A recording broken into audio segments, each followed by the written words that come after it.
Good evening, vinyl community. Hi, I hope everybody is doing really well tonight. It's Sunday evening here in Solihull in the UK, and yes, I have a few records to show.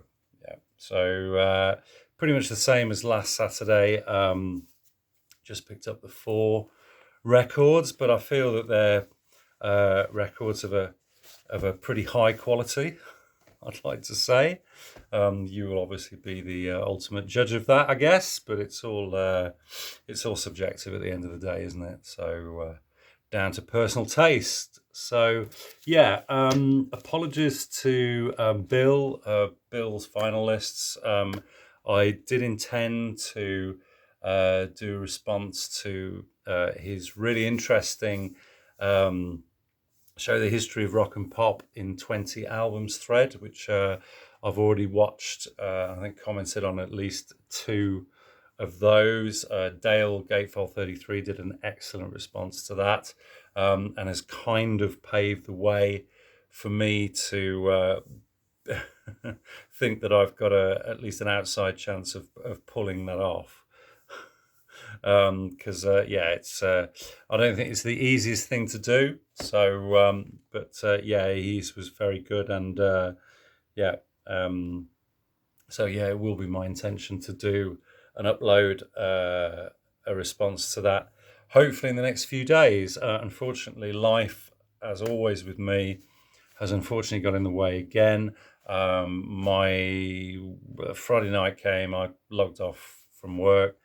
And then before I know where I am, after running around here, there, and everywhere, it's Sunday night and the weekend has evaporated.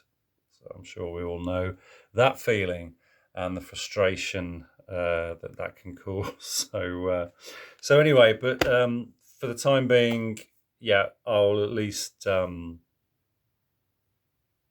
be showing some vinyl finds. So yeah. Okay, so what did I find? Okay, well, first off at the top, we have this that was from Ben's jazz section. So this is Ron Carter, and this is Yellow and Green. Okay, so this is 1976 release on CTI Records. And yeah, I've heard of Ron Carter, and obviously aware of some of the illustrious artists playing on this, including I think Billy Cobham on drums. But obviously, I guess this is a kind of jazz fusion kind of album from that kind of late to mid 70s kind of period. So yeah. I had an album by a guy called Eddie Senai last year, which I really, really enjoyed. Instrumental, again, that kind of funky jazz fusion, just fantastic playing. Yeah, and if this is anything like that, I'm really, really looking forward to listening to it. So yeah, anybody knows anything sort of more detail about this album, feel free to drop it in the comments. It wasn't expensive. I was happy to pick it up. And yeah, I mean, I've seen this. I don't think I've actually watched a video, but I've seen this actually shown in the VC. I'm sure it has been shown over the years. So, yeah, very happy to pick that up, and looking forward to giving that a listen. Okay, next one, our artists very familiar with, have a few of their studio albums. Didn't have this one. This is Procol Harum, and this is their 1971 release, Broken Barricades. I would imagine this is a first or early pressing. It's got a kind of the Unipack that we all love to hate. I guess the saving grace there is the die cut there with the faces. Old Robin Trower there, looking well blissed out on the old weed, I would imagine.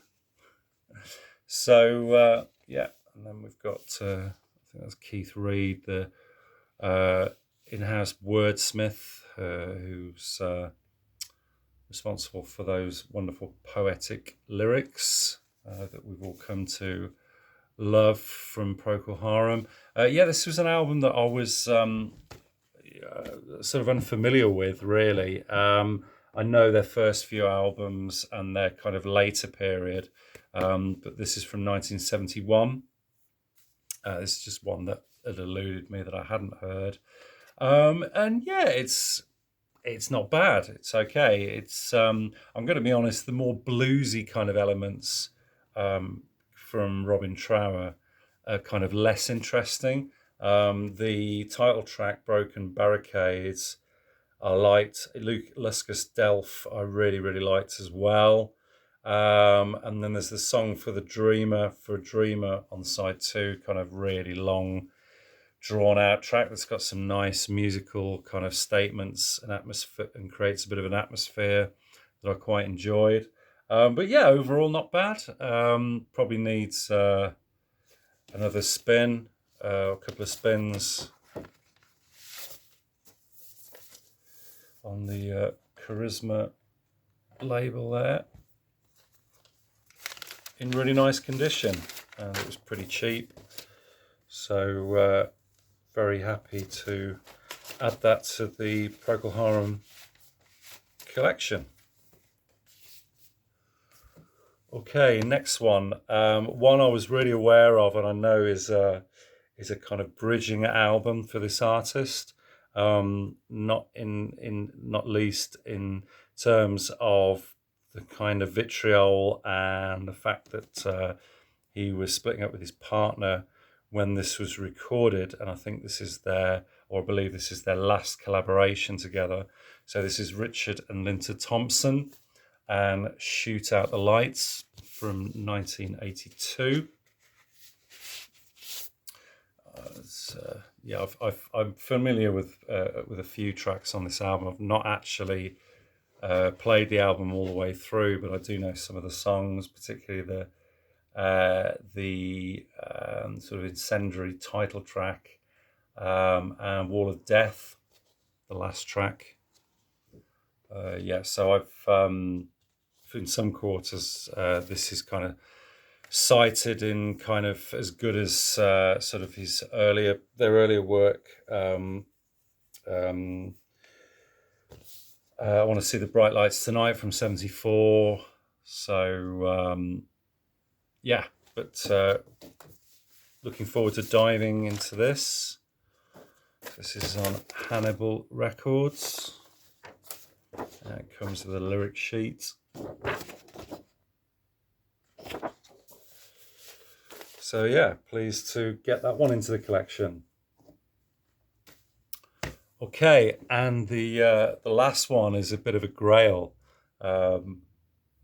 This is an album that I've been aware of for 2 or 3 years. I've really grown to appreciate this artist, and particularly his early work.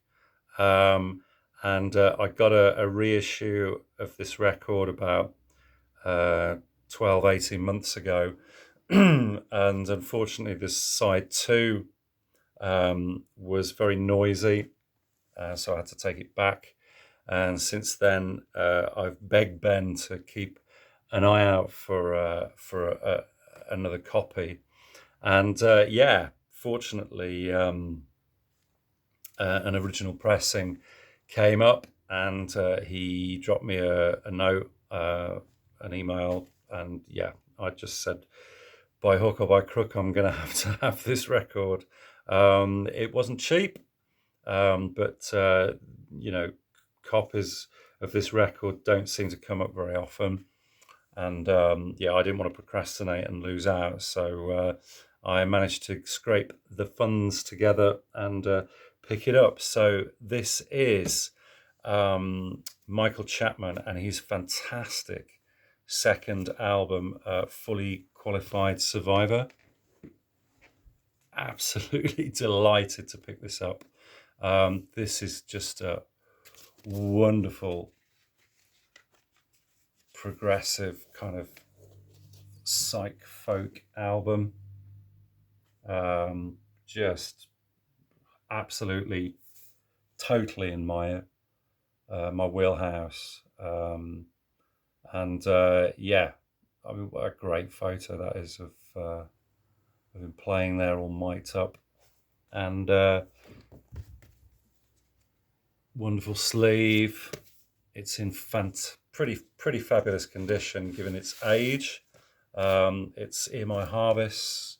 It's sort of got a laminate on the outside, a little bit of wear on the spine, a few creases, but yeah, the cover's really glossy and really nice condition. Original Harvest inner with all those wonderful records, which I would dearly love to own every single one of them. I have a few of them, but by no means all of them. Yeah, and this is, interestingly, this is a factory sample copy.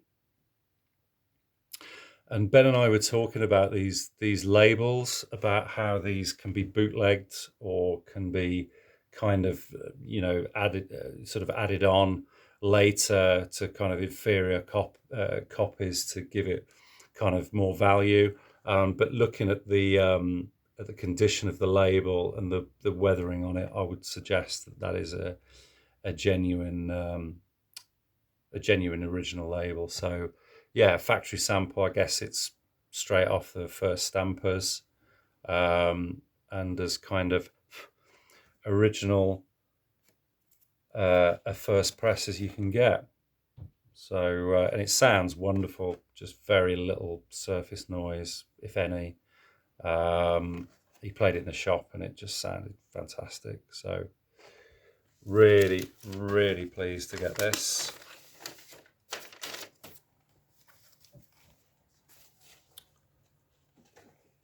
And yeah, I mean, Michael Chapman, he's kind of lauded into the same kind of category as kind of Roy Harper and sort of Al Stewart and other kind of progressive folk artists of that kind of late 60s period. Yeah, I mean, I would say that it's certainly as adventurous as something like a Stormcock, definitely, in terms of the breadth of the songs, and there's kind of wonderful string arrangements on some of these songs, particularly the opener, the Aviator, which is a kind of 10-minute epic, which is very, very much in keeping with Roy's kind of sense of the epic, with kind of multiple long verses. Beautiful cello string arrangements from Paul Buckmaster, which I was actually surprised, because I always knew that Mick Ronson was playing guitar on this record, but I've always thought that because he was a kind of arranger in his own right, and had obviously had a very strong understanding of kind of classical music, particularly modern classical music, that he would have done the string arrangements on this. But as I say, no, it was actually Paul Buckmaster who was responsible for that. So, and just what a wonderful job he did as well.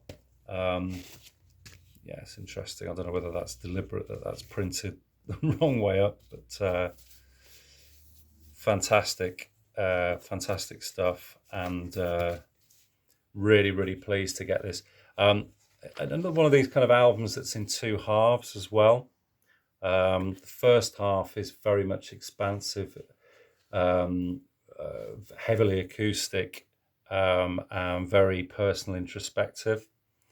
And then the second side is kind of arguably a little bit more blissed out, sort of much more his romantic side perhaps showing. Probably out of the two, I actually prefer the second side, although there isn't a bad moment on this record. It's just absolutely sublime. Yeah, so my next move is going to be to try and pick up